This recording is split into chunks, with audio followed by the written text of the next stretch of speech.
My first recollection of Reverend Newkirk, now Bishop Newkirk, was when I first met him. My wife was a member of the church, and she would leave University of Penn taking SEPTA to get to this church and have to walk through the park. And so I would call the church to check to see if she made it on time, and lo and behold, Reverend Newkirk at the time answered the phone and was questioning me about why I was calling to check on one of his members. And so we had this banter going back and forth, and he says, well, I'm Reverend Kermit L. Newkirk. I said, well, I'm Ernest B. Glover. And so it just became to be this thing that we would do back and forth. And my wife would always tell me, or then my friend at the time would always tell me, that the doors of the church are open. And growing up in the church, I always found that to be kind of like embarrassing. But eventually, she convinced me on a watch night in 1994 to come and to visit her on watch night. So it was 1994, and I was sitting in the balconies, and I listened to this man preach. And I had been searching for a long time for a church to go to, and I just couldn't figure out what I wanted to do, what religion I wanted to be a part of. I got hurt in the Baptist church, but this man seemed to be preaching to me as I was in the balcony, like he was looking straight at me and tearing away at my heart. And the message was so powerful, I said, well, maybe I'll come back. And lo and behold, I went from the back of the balcony to the front of the balcony, and am now a proud deacon of this church. But the one thing that stands out all the time, Bishop Newkirk and I always had this back and forth, and he would say, I never liked you, Ernest. And I would say, you know what, Bishop, I never liked you either. And the reason we would say that to each other is because he knew that, and which I found to be one of the characteristic things I loved about him, was he cared about the members of his church.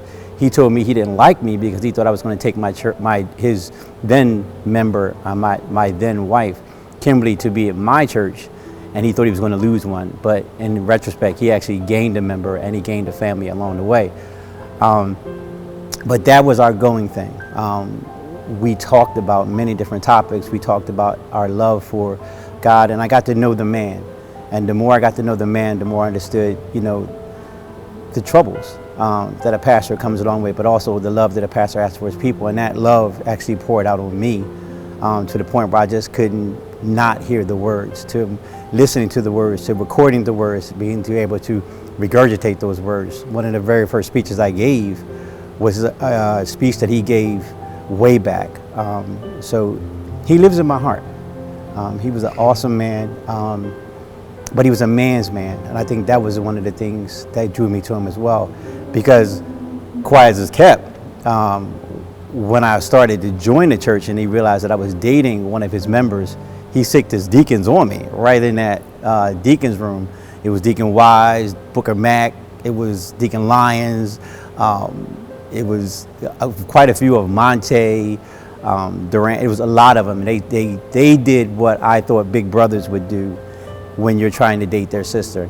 And he was so concerned about one of his members, and I was so enamored and so respectful of the deacons that they would do something like for their members, that I knew that I was in the right place.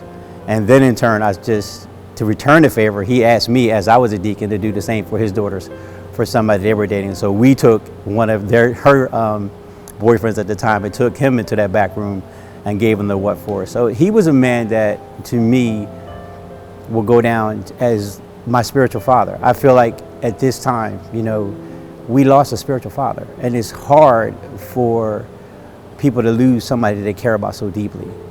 And so I'm always going to remember that my father gave me so much, and at the same time, although I lose the spiritual part, he's always going to be with me.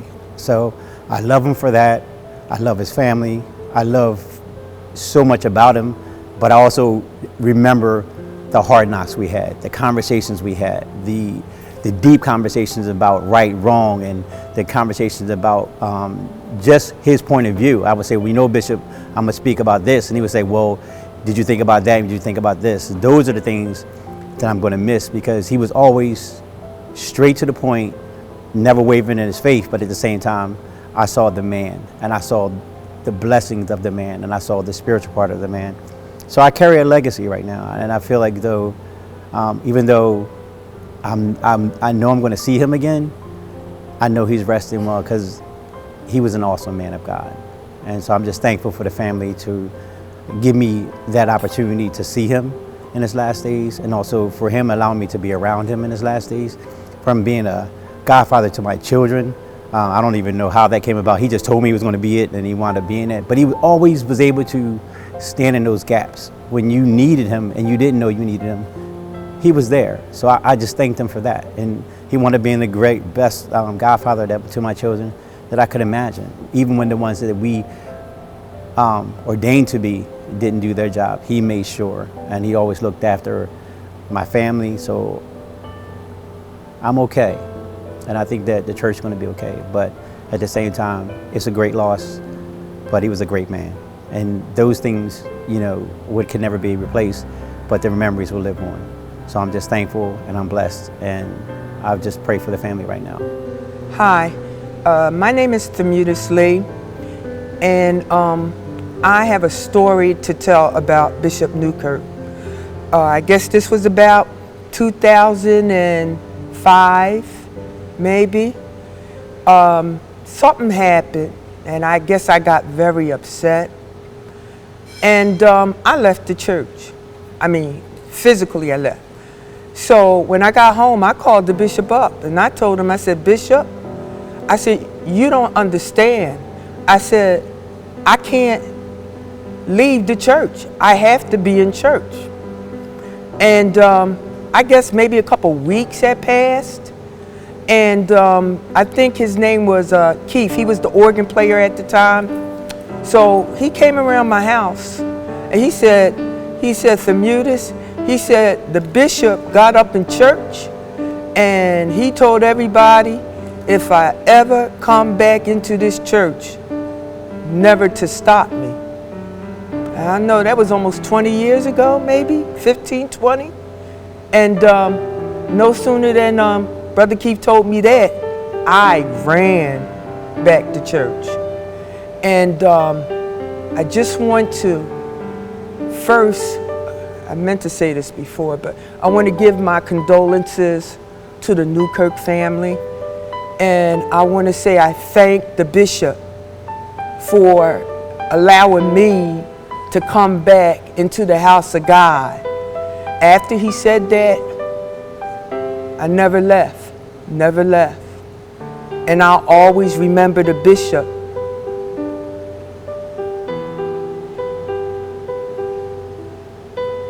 for that. And I just had to say that, giving him respect and giving him the place that he put in my heart to be able to come back into the house of God and worship. And for that, I want to thank him. And that's it. Oh, that you would choose life so that you and your descendants might live.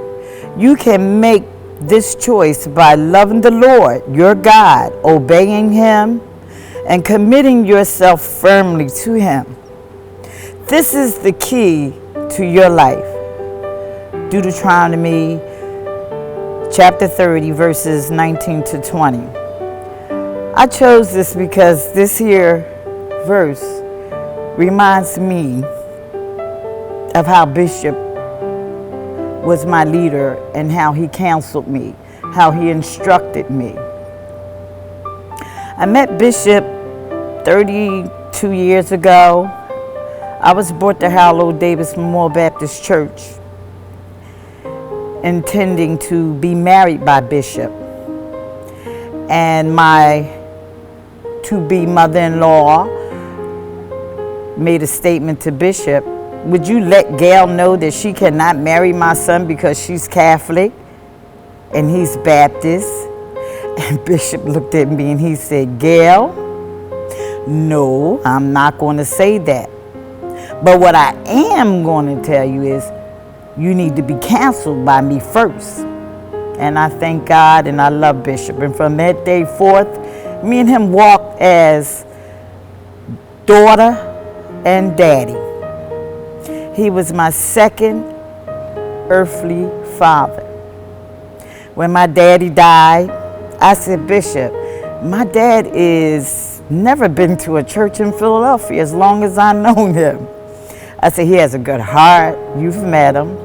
I said, and I want him to have a blown out funeral. I said, he's one of the most, what was his title in golfing? He was one of the most valuable golfers of Tioga Quaker Golf Club, and I want him to have a nice, decent service and funeral here at the church. Bishop said, Gail, no problem.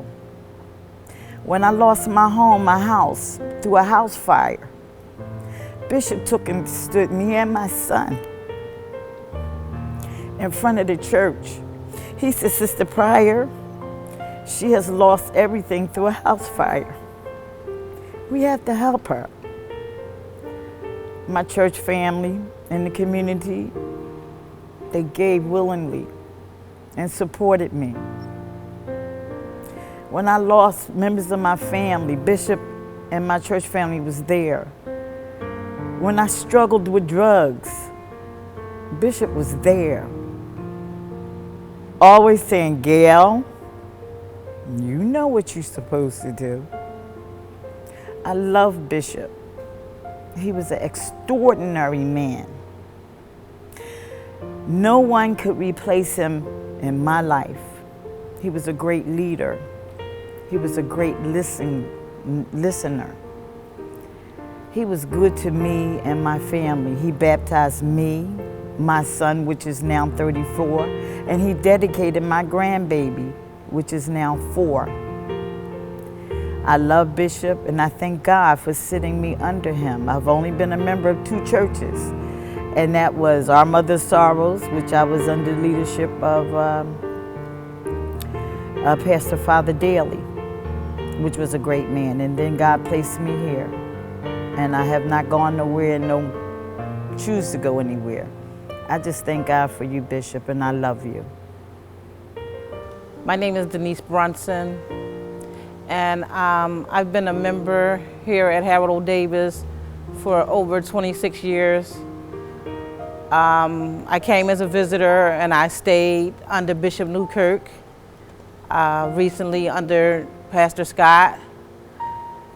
My relationship with Bishop Newkirk was always special to me, and it was just as me as a member in the pulpit.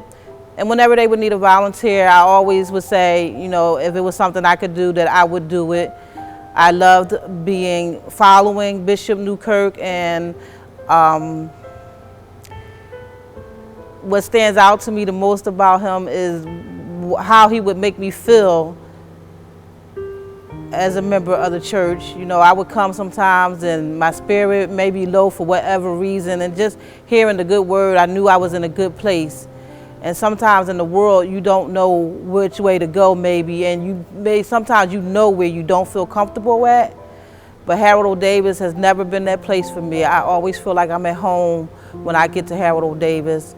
And so I only just really want to say, if there's anything that Mrs. Newkirk needs, I'm just a phone call away. I did give information to that extent, and that's really just what I wanted to say, that I love Bishop. I told that to Pastor Scott one time when I had come back, because you know, sometimes as a member, I run cold, and you know, sometimes go a little bit of astray.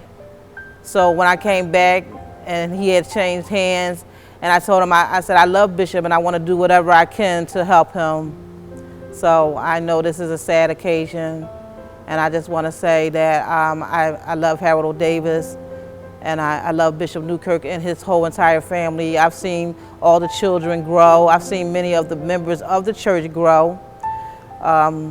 Unfortunately, on that Saturday when we heard the news of his passing, there were so many ministers that were up on the pulpit, and some of them were so young. I remember them being children, and it touched my heart to see that they were at this point in time following in Bishop's footsteps.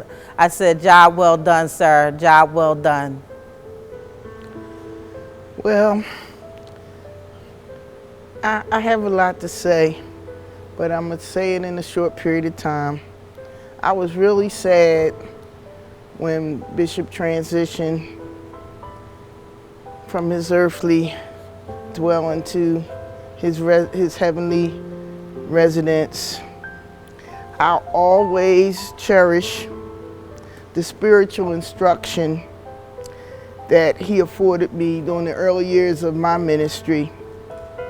You know, Bishop and I have been together since Panoleum Hall, 1973.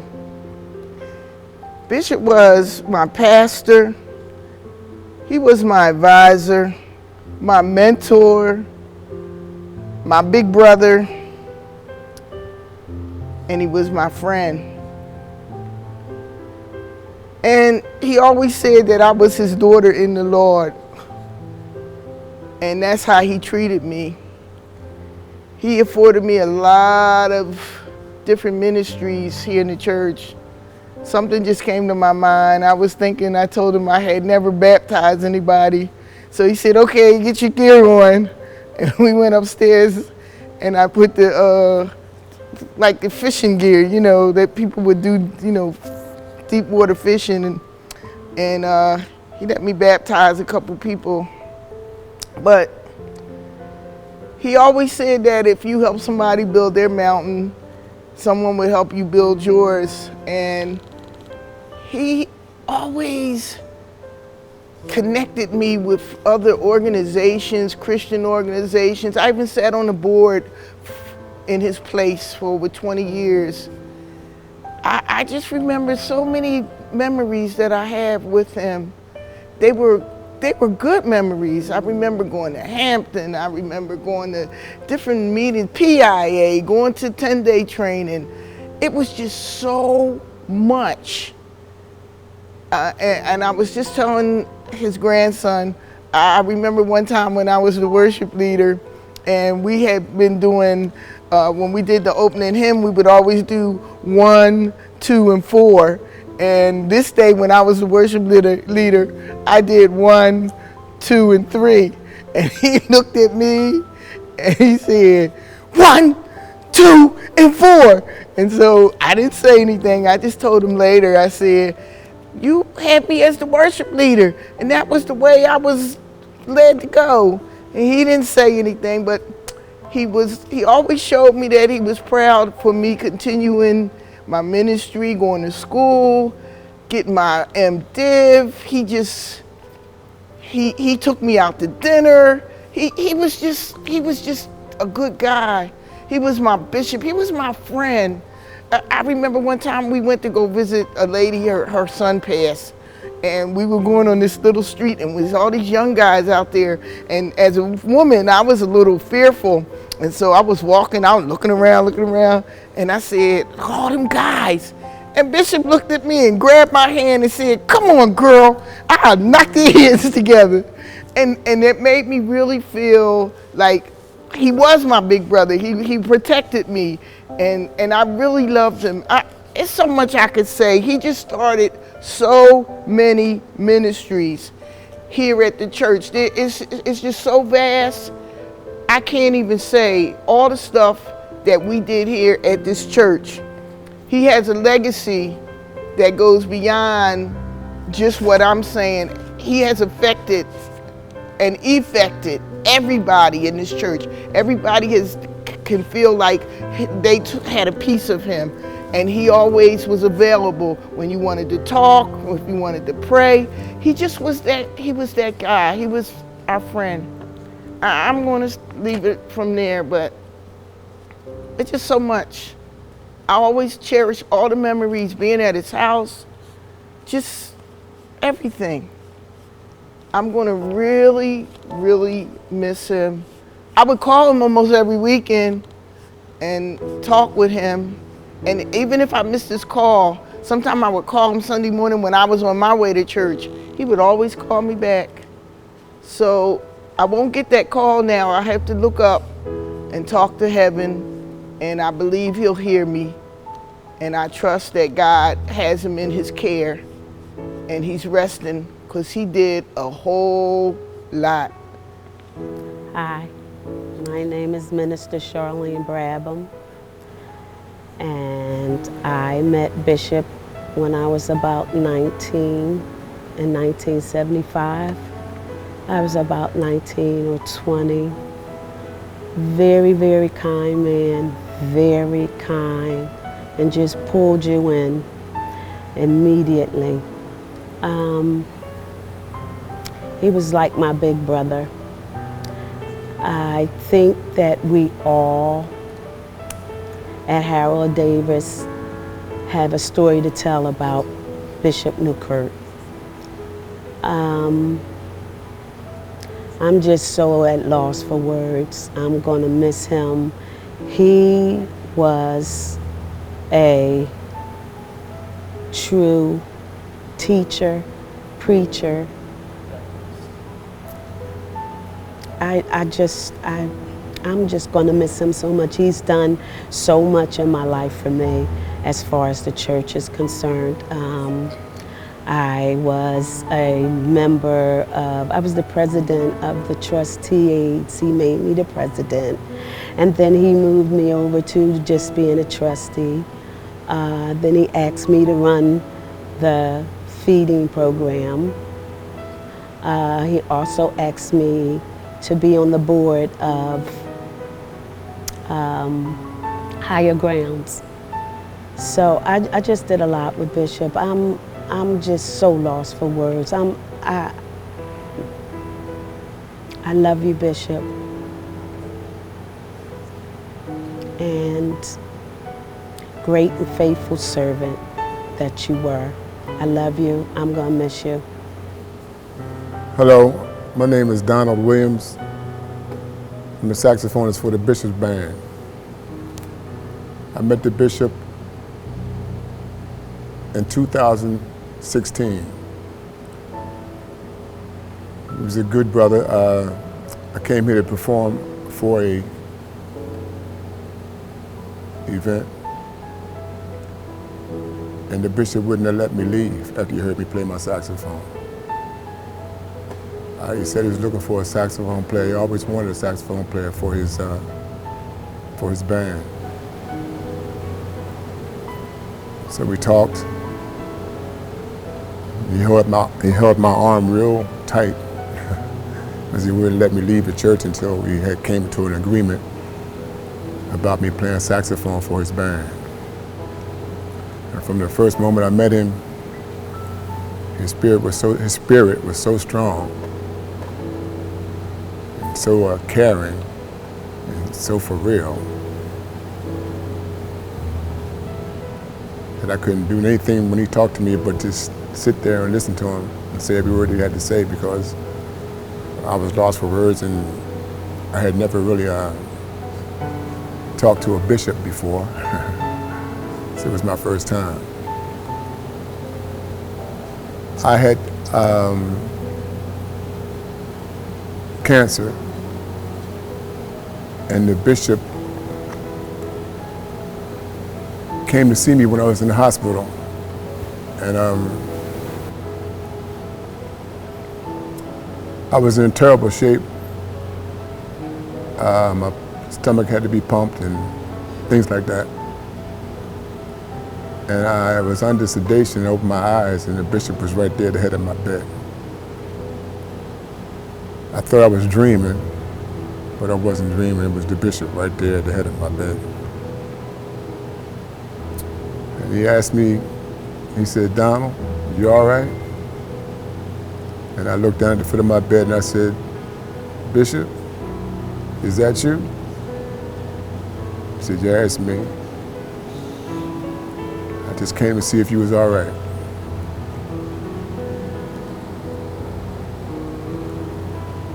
So from that moment on, I knew the bishop was very caring about me. Because I was in another county and he came up from another county to see me. And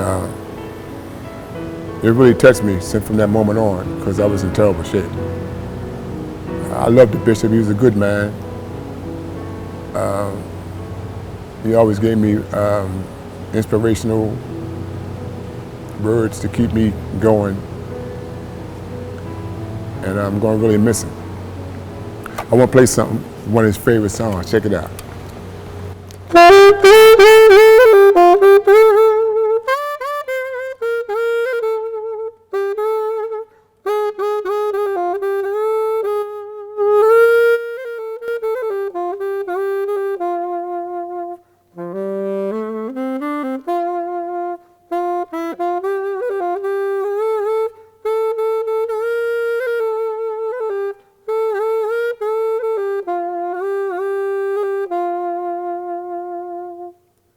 for the bishop.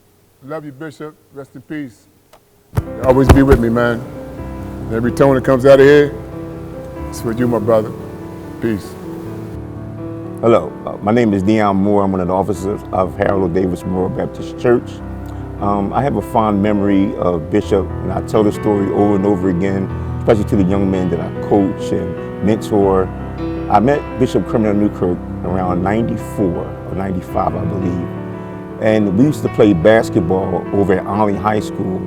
I played ball with a couple of his church members. One was one of the guys I played in college with named Darren Parks. And he was always trying to get me to come out to Harold O. Davis, to see services and what was going on. And I was like, I got my own church, my family church. I was just getting out of the Army, starting my family. I had 6 kids. I said, we cool. And so he just kept pestering and pestering and pestering me. So one particular Thursday, we were at the gym, and it was this kind of chunky guy, I'm not going to say fat, but kind of chunky guy off to the side barking at everybody. And Darren asked me again, he said, when are you going to come and join my church? And I said, listen, I've been to other churches and ain't no real man going to follow no punk. So finally I came to Harold O. Davis about a week later. And at the time I didn't know that was Pastor Newkirk. I just thought he was somebody's father watching him play basketball. But I sat in the back and I saw him get up there on the pulpit and begin to preach. And when I tell you this man preached, he preached. So I said I had to go up and shake his hand like everybody else was doing. And he grabbed my hand and he said, not bad for a punk, huh?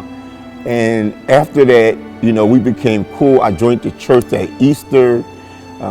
He just supported me throughout all of my life. I met him, I was a young man of 32, I'm now 57. My kids grew up in here, was baptized in here. Some of my children still go to this church. He's my pastor, my friend, my brother, and he was no punk, he's a man's man. I will bless the Lord at all times, and his praise shall continually be in my mouth.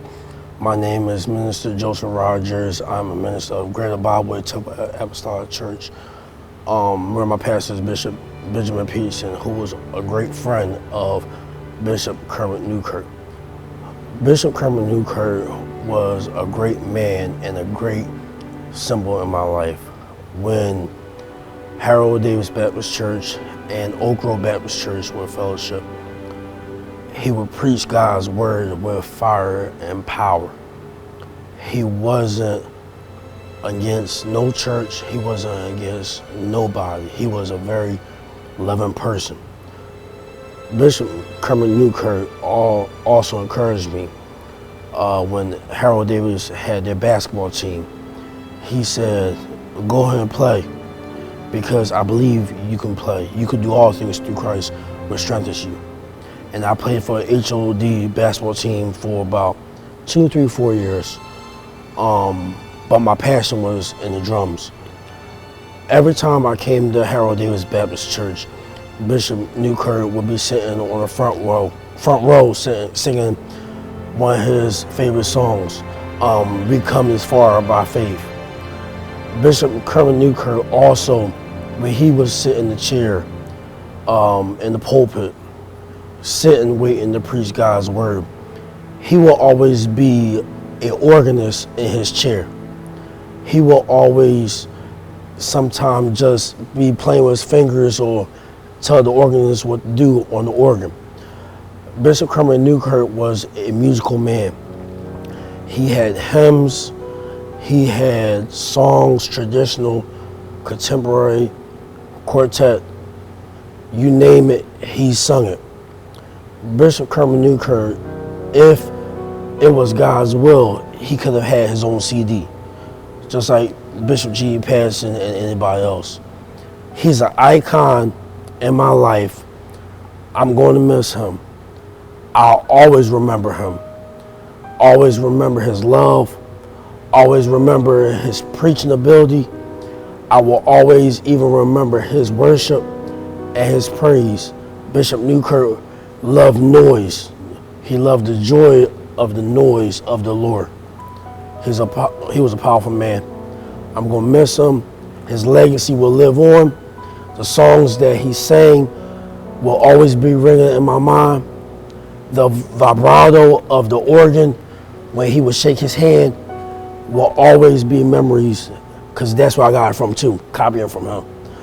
I'm gonna miss him, but always know that the love of the Lord and the joy of the Lord and the happiness of the Lord is your strength.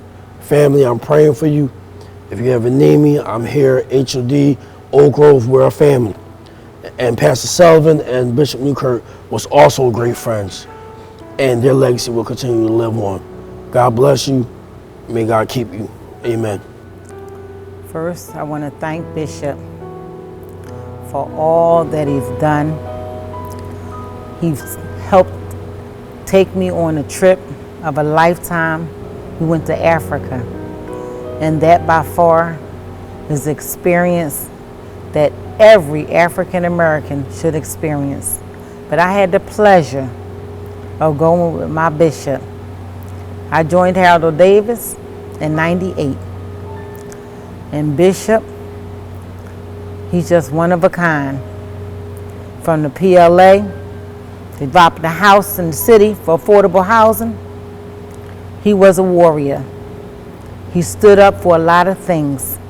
He just wasn't a person that talked, but when he talked, he spoke and people listened. He's going to be dearly missed. I just thank him, and I thank God for allowing us to have him, and I thank God for me being able to his auspice for 21 years in Harold Davis. He's a big teddy bear, always talking smack about he can play some pinochle, but I put that P in pinochle, and that was one of his favorite games. If you knew Bishop, you know how to play some pinochle, it was on. But I thank him for all that he's done, all that he's shown my children. I had 3 children that got baptized under Bishop, and I'm thankful for that, and my son loves him dearly. He's going to be missed, but we got to keep moving on. He's going to be in my heart forever, because under Harold Davis and under Kermit Bishop Newkirk is where I got my beginnings as a woman. And I thank him for all the sermons from Maria Gardner, from John Gunn that came here. Woo, it was just a whole lot. And I thank him for the relationships and the things that he's shown us. Bishop, I love you, and I'm gonna miss you. And tell my mother, Big B, I said hello. Many people know him as Bishop Newkirk, and yes, he was my pastor for 24 years and baptized me. However, I simply know him as Uncle Junie. He was my uncle for 37, going on 38 years. You know, I have so many fond memories of my uncle. You know, I could tell you many of them, which I won't, but I just wanted to share a few fond memories that I do have of my uncle.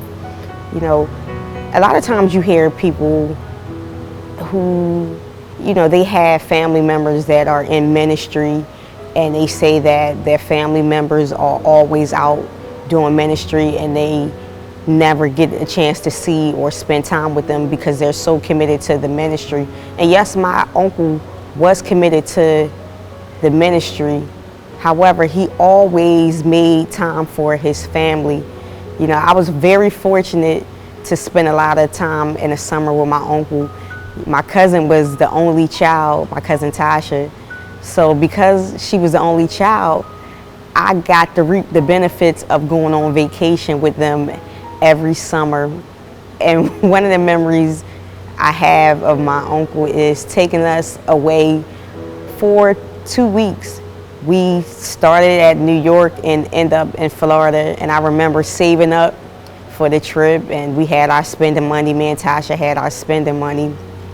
And like I said, this was supposed to be a 2-week trip. Needless to say, we were 15 years old and in New York, and spent all our money in the first couple days in New York. And you know, we got told off a little bit. However, you know, we still had spending money once we got to Florida. And I remember going to Florida And that was like one of my greatest Disney trips in life. We stayed on Disney grounds, and I remember saying that anytime that I ever go to Florida, I always want to stay on Disney grounds. But that was my uncle. You know, he didn't just go on vacation. You know, he made sure that it was a real vacation. And even to this day when I travel, I try to be like him and have real vacations. And another memory I have of my uncle is when I told him back in 2003 that I was joining the Philadelphia Fire Department, and he went off. I remember him saying that he was going to call the mayor and tell him not to put me on a truck. And it was a story behind that back in 1997. It was unfortunate that one of the deacons of the church, Terry McElveen, was killed in the line of duty. And Terry and my uncle were very close. And my uncle did not want that to happen to me. So, you know, he was upset at first, but he got over it. And I joined the fire department back in 2003. Fast forward, I'm at my station, and he stated to me that he always wanted to get on a fire truck. By this time, I had like 12 years in the fire department. And I'm like, I've been on the fire department for 12 years. You never told me this before, but he told me on his bucket list that he wanted to get on a fire truck. So that was a Sunday that he told me. So I said, what day would be a good day for you?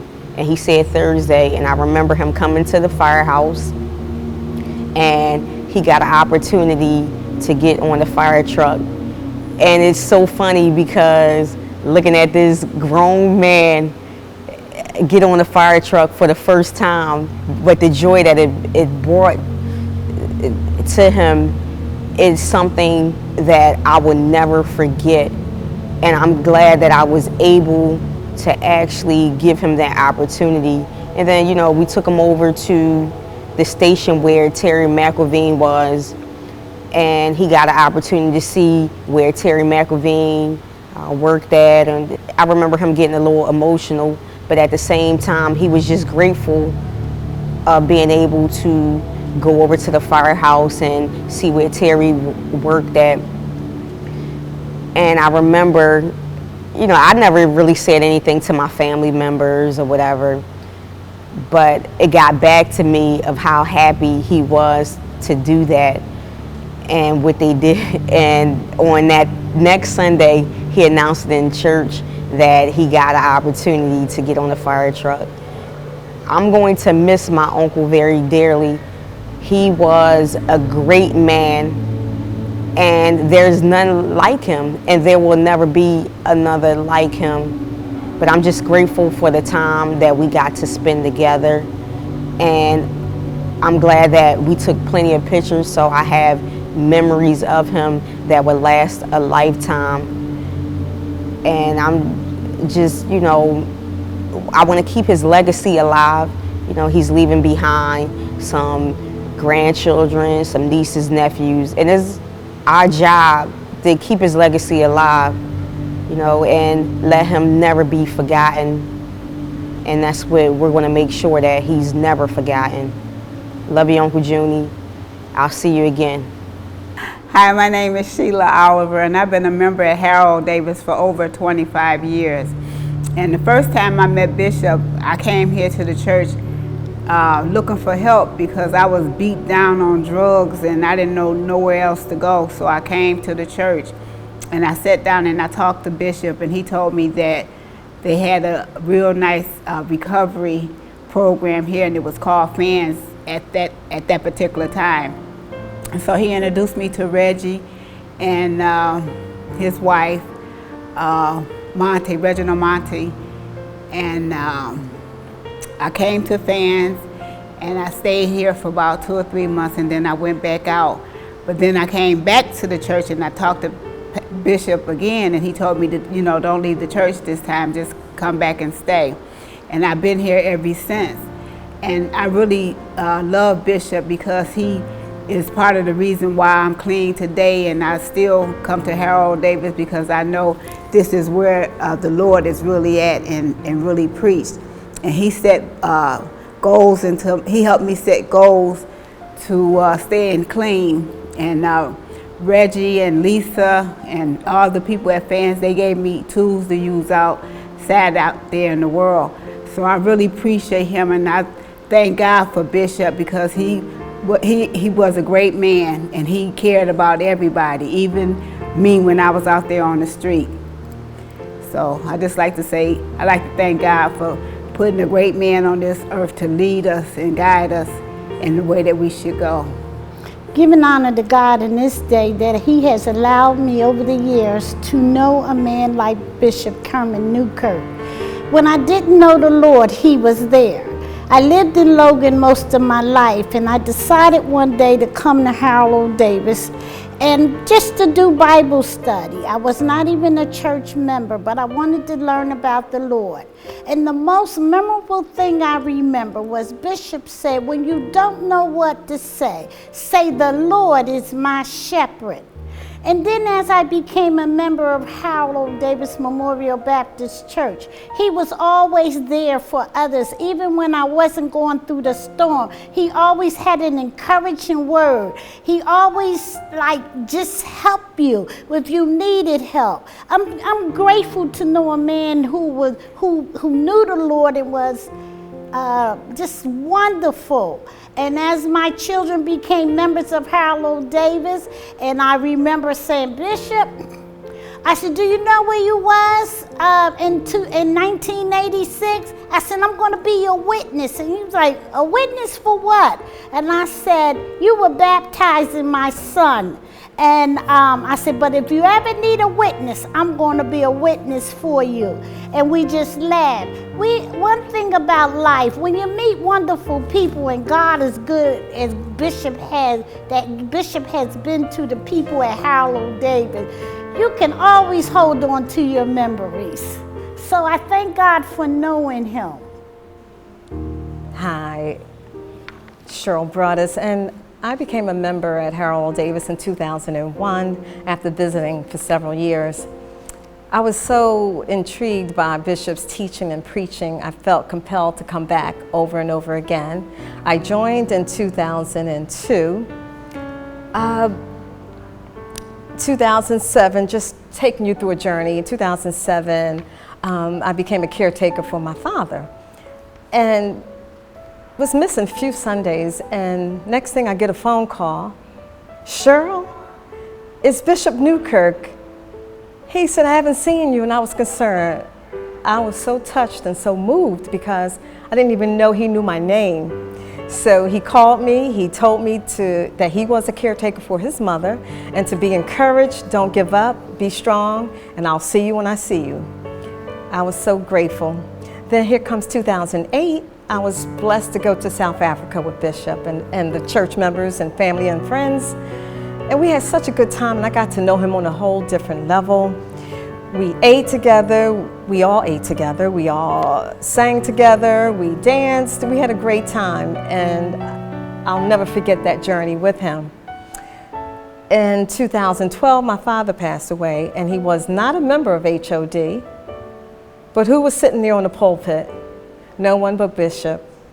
And that touched me more than anything he's ever done because he didn't have to be there. My father wasn't a member, but he was there for me. And that let me know that he really cared about me and that I was one of his children. So in all, I just want to say that be encouraged to everyone, to the family. Love Bishop, and I just thank him for all that he did for me and in my process coming here at HOD. Thank you. Hello, so I'm just grateful to have this moment to talk about our bishop, my bishop. It's almost surreal, however, I do know that to be absent from the body is to be present with the Lord, so that is my hope. And our bishop, he taught us well. He was my bishop, my pastor, my spiritual father, most of all my friend. And that's what I'm going to miss the most. For 23 years, we served here with Bishop, with my husband, our children, and even our grandchildren. So it's been a whole family atmosphere. Two things that I'm going to hold on to from Bishop, and number one is our professional development ministry. I had an idea that God gave me a vision, and I took this to Bishop in 2017, and he was on board. He told me to run with it and go forward, and we're 3 years in as far as like semesters, and we're going to go forward. We're going to go forward with it, and maybe one day we'll have a building that we can name and dedicate to our Bishop. Also, many of you know that I'm a Dallas Cowboy fan, and Bishop is a diehard Eagles fan. And I'm gonna miss that the most. Come football season, we would go at it toe to toe, head to head. So that's what I'm gonna miss the most, because even though he was my pastor, my bishop, my spiritual father, like I said, he was my friend, and we could just talk for hours about football. And he would say to my husband, "Where you get that girl from? She's crazy. She's born and lives here in Philadelphia, and she's a Dallas Cowboy fan." But that's okay. But I'm just going to take the years that we had together and cherish those. Thank you so much. Sending my prayers and love to the Newkirk family. Bishop Newkirk was one of the best gentlemen I've known. He was a godly man, and I will miss him truly. That smile was an awesome smile. So from the bottom of my heart, rest in peace, Bishop. I love you. I met Bishop Newkirk back in 1967 when we were students at Cheyney State University. That's what it was called back then. Little did I know that I was living at 10th in Wyoming, and about 10 years later, he was the pastor of this church. And one Sunday I walked up the street just to see what was going on here. And I saw him and I was like, I know that guy, but I couldn't remember when. So I came to a service here, and then I saw two other classmates, Bernard Trent and Richard Donahue. They were both here one Sunday. And that's when it occurred to me who Bishop was. And I ended up joining the church after a couple of visits, and I've been here ever since. So that was back in the early 70s. He was my pastor. He became my bishop. A lot of times he asked me to do a whole lot of extra stuff, because he would call and say, "Sister Alta, I need a favor." But the one thing I did learn from him was the power of forgiveness and to let God handle things. And he was a very forgiving person, and that's one thing that impressed me about him, and it's something that I try to carry in my spirit to this day, because we are not the final judge of anything. God is. And as long as we remember that, we can take it one day at a time and get through it. So to his family and all those that knew him and knew the kind of man he was, he'll never be gone as long as we remember him. And that is what comforts us. Hi, Ms. Newkirk. I just want to say that how much my heart is hurting behind Reverend's death, and it's hurting for you. I can't imagine how bad you're, hurting as far as not having him with you. I wouldn't want to be in that situation. I'm here for you if you need me. I'm not used to being on the camera or, being in the audience, so that's what it feels like. I just want you to know that I love you. I'm really, really here for you if you need me. And my husband feels the same. He couldn't be up here right now, and I think they're getting ready to stop. So he told me to give you his love and to let you know the same for him, that he's with you. And his heart is saddened also. His heart's really saddened about this. I'm praying that God give you peace in your heart and help you through this time when you'll be by yourself. And I'm hoping that one of us will be around with you throughout that time to help you through some of the sorrow that you're having. I know you're happy also, in a way, as far as him not being in the pain that he was going through. But I also know that it's just a laboring hard thing for not to have him with you anymore. And I'm so sorry about that. Just want you to know I love you. I'm with you. Please make sure you call me if you need me. I'm gonna give you a call if I can, you know, if because I don't think I have your phone number anymore. But I'm with you. I love you. And I'll see you again on the next ceremony for Reverend, and I'll see you at the funeral. Bye-bye. I love you. Remember that. Bye. Okay, I've been a member of this wonderful church for over 40 years, and Bishop has been my pastor for all those years. So I know there are many bishops all over the world, but I always look at Bishop Newkirk as being very special. So having said that, I just decided to use the word bishop to kind of express a little bit about how I feel about him and how much I'll miss him. I took B out of bishop and said it is for beginning. And that was the beginning of this church for over 40 years ago. He started that. And I used the I and said it's for inspiration because he inspired so many people, me being one. I can't speak for many of people, but I know it was many. And so I, and there is for inspiration. S is for salvation. He taught us all to seek salvation. Always seek salvation for ourselves and try to lead other people there too. H is for holy. Holy, he was not spotless, but close to it. And O is for ongoing. Ongoing, his legacy will be ongoing, always, forever, etc. Last but not least is P. P is for pastor. And oh, what an excellent, excellent pastor he was, and excellent was his pastoral years.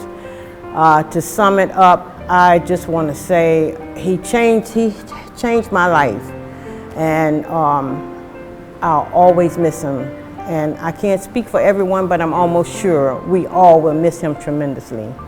And so to his family and to other members who are feeling the way I feel, just remember that he's still with us in spirit, and I'll always miss him.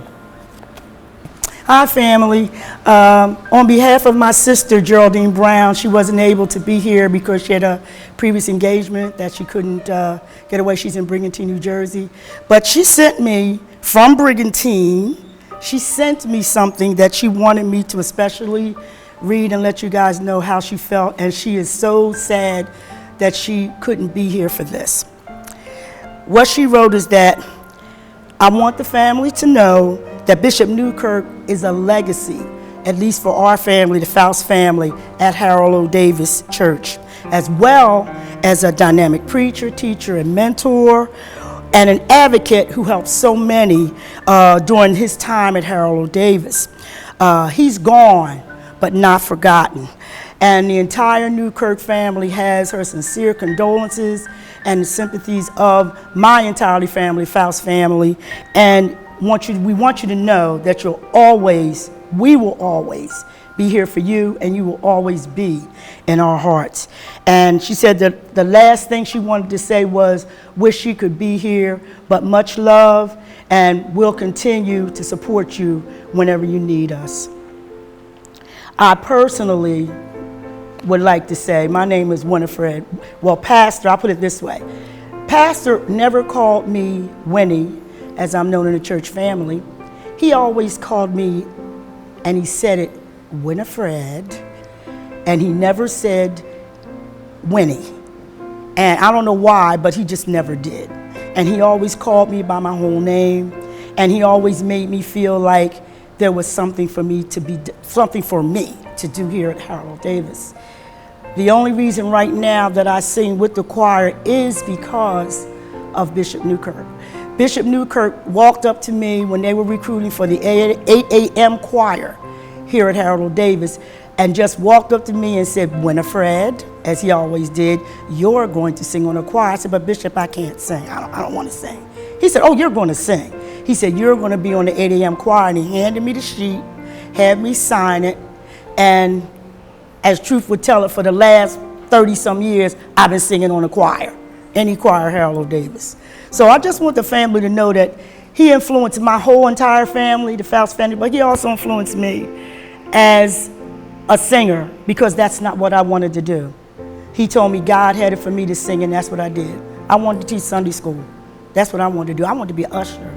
He said, oh no, you're not going to do that. This is what you're going to do. And that's what I've been doing for the past 30 to 40 years here at the church. So family, just know that he will be so missed by me personally, by my family. He will be so missed by everyone, and especially as far as the choir goes, he will be sincerely missed, because he always encouraged us to sing and give God everything we had. So just a little note, going to be missed. We're going to love him, but I know he'll be looking down and telling us, sing choir, like he always did. Bye-bye, family. This is bittersweet for me. I've been under Bishop's leadership for over 21 years. And I felt the need to do this because I cannot be here with the family during their time of they're seeing him for the last time. But I want him to know, and I want the family to know what he meant to me. Bishop was special, as he is to everyone. He was really special to me because he stepped in, or he was there at a time that I needed him the most. I joined this church and I came in under his leadership. I have grown tremendously. He will be missed and always have a special place in my heart. Sister Newkirk, you know I love you. Tasha, I love you. I'm there for you, as I have always been. If there's something I can do, please reach out and let me know. I'm there for you. Bishop will always be in our hearts. He will definitely be in my heart. He set a legacy for everyone, and he'll never, ever be forgotten for the things that he has done throughout this community and in our personal lives. He was more than a pastor, a preacher, a bishop. He was a great leader and a role model. Love you, love you, love you, and I thank him. I thank the family. I thank Harold Davis. Though I'm not a member anymore, I will always be a part of this church. Because of Bishop, I can go on knowing that he's in a better place and that everything is going to be okay. He got us ready for this moment, and I say thank you. Just want to say to the life of Herbert Newkirk, the man has been in my life for almost 30 years. I was the first director that he gave a chance to with the young adult choir over 30 some odd years ago. He was a counselor, he was a father figure, he was a good person, had a good heart. Just want to say to the family, you know, I know it's hard right now, but weeping may endure for a night, but joy cometh in the morning. Just keep on praising, because that's what he wanted us to do. God bless you, may have a smile upon you. I would like to say, Sister Newkirk, my first lady, sorry for the loss of your husband. I would like to say Tasha, Jabril, and the kids, sorry for the loss. Tasha, of your father, and the kids of your grandfather. I would like to say that I love Bishop like he was my own father. And I would like to say thanking him for what he has done for me and my family. He was there for me when my husband passed. And I want to just say, I thank him. I thank the Lord for using him at a time like that. I wasn't just say, I love y'all, and I want to give y'all my condolences from me and my family. I just want to say thank God for using him at a time like this. Bishop, you will always be in my heart. Sister Newkirk and Tasha and the kids, y'all will always be in my heart and in my prayers. Thank you again. How can I say thanks to all the things that you have done for me, Bishop? I love you. Don't think I ever seen this day coming. I thought I was prepared, but I wasn't. You've seen me in my ups, you've seen me in my downs. You've held my most personal secrets that I've talked to you about, I've never heard. You christened all of my children. I just want to thank you for just being there for me in crucial times. And I just want to say that I love you. You have given me a new mission, 2012, with the Elaine Viola Mack Children's Choir. And I will try to continue doing my best, doing God's will, God's way, standing behind my pastor, Scott, and our church family. I know you're sitting at the right feet with God and his son. I just want to say I love you. Thank you. To all that knew Bishop Newkirk was to love him and respect him as a true spiritual leader, and most of all, a child of God and a shepherd. I was privileged and blessed to be under him as one of his disciples, and he led me spiritually. He was very helpful in my walk in Christ. Over 20 years, he was my spiritual leader. I'm gonna miss him tremendously, and I know that he is in heaven because he had a good heart and he really cared. I'm going to truly miss him. Hi, my name is Priscilla. I've known Bishop through the Harold Davis Moore Baptist Church. I was also known him through the Christian school and daycare. I had the honor and pleasure of working with Bishop for 14 years as his secretary, and during those times I have great memories of Bishop, his power, his authority, his careness, his loving heart that he had for the community and himself and his church home. Bishop was a preacher, a teacher, will get the job done, and he had no hesitation of whatever it is he needed to get done, he made sure it got done. And if he couldn't get it done, he would make sure he gets somebody to get it done. I'm going to miss Bishop so much. I believe it was an honor and a privilege to have worked with him and known him for so many years. I'm going to miss his preaching, I'm going to miss his teaching, I'm just going to miss his loving heart as a pastor and as a friend. And I find it an honor to work with him all those years that I did. I watched his tirelessly work throughout his church home. There wasn't a day that he wasn't here, whether he was in pain, whether he was sick, coming out of the hospital. Bishop loved everybody.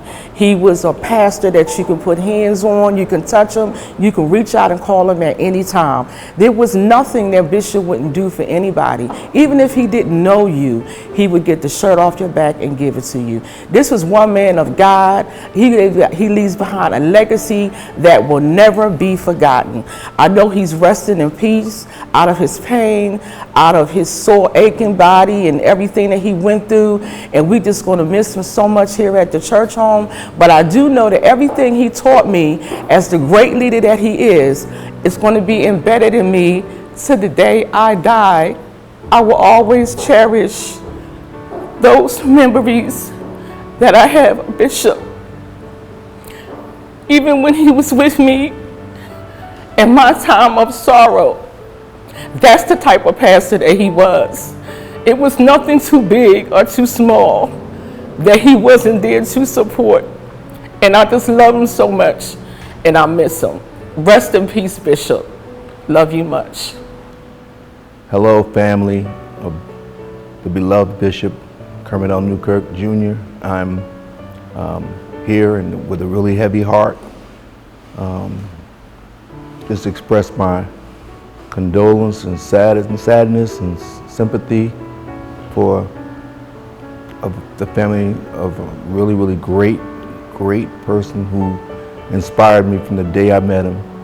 He's been a spiritual mentor to me from the very first time I shook hands with him. And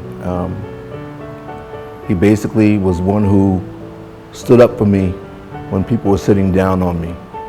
And I wanted to say that I really am going to miss everything about his smile, his character, his laugh. He could tell a great joke. He was the one that actually called me the first time ever, because I used to fix his iPad a lot. He called me iPostle, and that name kind of stuck. So I will continue to use that name as iPostle, a person who is an Apple fanatic, and it really helped him out as far as his Apple things. But particularly, he's just been one who's been a major fan of not only gospel music, but the organ, particularly, which is my love. And he and I have shared many, many times moments of enjoyment in regards to that instrument, and how much he enjoys it, and how much he enjoys me playing, but also others. So on behalf also of the Hammond Organ Center, from Tom Tucson, Sonia Lynn, and many others, Joey DeFrancesco, who've all come through these places. Jimmy McGriff was one of the members here, who was a very famous world-class jazz organist. They're all from this church. They all knew Bishop Newkirk, and those that are still here that I have spoken with, send their deepest sympathy.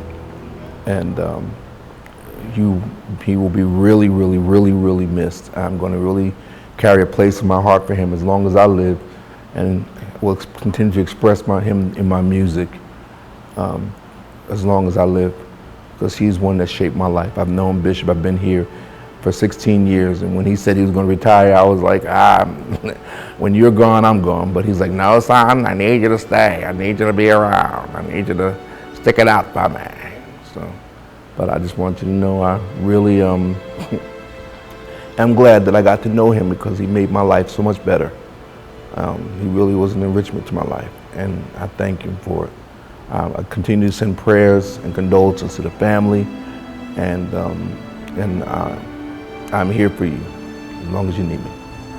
I give honor to God to be here in this present on behalf of my bishop and the First Lady in her absence. I'm grateful that I can say something, knowing that I have been here for a number of years, work among them and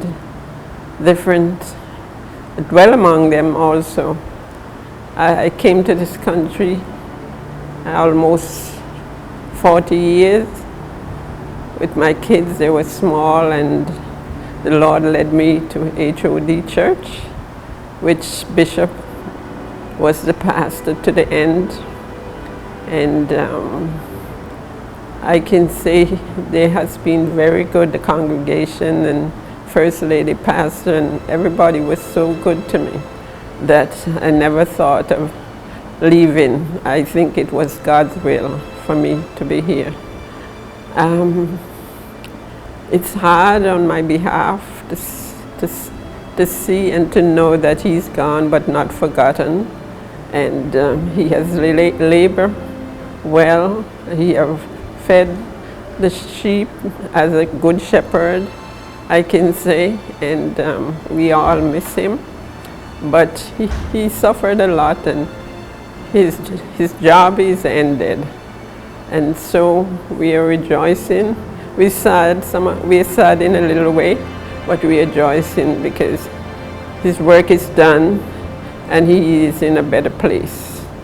We love him. We love our church family, First Lady, and I pray that God will give us all the strength to continue love each other and be a blessing to each other. God bless. Hi, I just want to say thank you to the Newkirk family for letting us, Bishop, for this time. We just want to thank you, the family, and praise God. We want to thank you, Bishop, for all the stuff that you have done for us, for preaching the word in season and out of season. And people are put in our lives for reasons and seasons, and we want to thank you, Bishop, for the season that you were in our lives. We want to thank the family for letting us, your husband, your father, your grandfather, to us and having him preach the word to us. We just love you, and we will forever be grateful to you. On behalf of me and my husband, Howard Dennis, love you. I guess there's a lot of things I could say about the relationship I had with Bishop Newkirk. I came here to Harold Davis when I was 24 years old. As they say, peach fuzz face, and didn't know anything but swore I knew everything. But the one thing I always tell people that has lasted with me a lifetime from knowing him is he was a teacher. That was his background. And listening to him the first time he preached was the first time in my entire life that someone made me understand what the Bible was about, what church was about, and what really people were about. Shortly thereafter, the first time I came, of course I joined. I could not join. And I always remember him teaching and teaching. And the one thing that stuck with me was when he said, look it up. That was his thing. If you don't believe me, look it up. So of course, I looked it up. And I kept looking it up. And I kept looking it up. And I kept looking it up. And the more I read, the closer I got in my relationship. And with Bishop Newkirk, that was his biggest thing. He didn't care about you being a member of his church. He didn't care about you being a member of his congregation. His sole concern was your soul, and for you to know God for yourself. And that always stuck with me. And one of the other things that stuck with me with Bishop Newkirk was his trust in me. Again, I came here when I was about 23, 24 years old. And when he started allowing me to teach here, I couldn't believe it. I was like, he's really gonna let me teach his people. And one of the things he said to me was, he said, look, son, always called me son. I really did like that. He said, just go with what you know. I know you know this. And that was probably the first time in my life that someone really expressed some confidence like that in me, and in turn, it gave me confidence. So there are a lot of things, again, I do remember about Bishop Newkirk, but it's probably those things that I remember the most. That he took me in, he embraced me, he trusted me. And I will carry those things with me probably for the rest of my life, because he has probably been the single biggest influence on my life. So I know that he's gone from this place, but I know with me, he will always live with me, because the things he taught me will be with me for the rest of my life.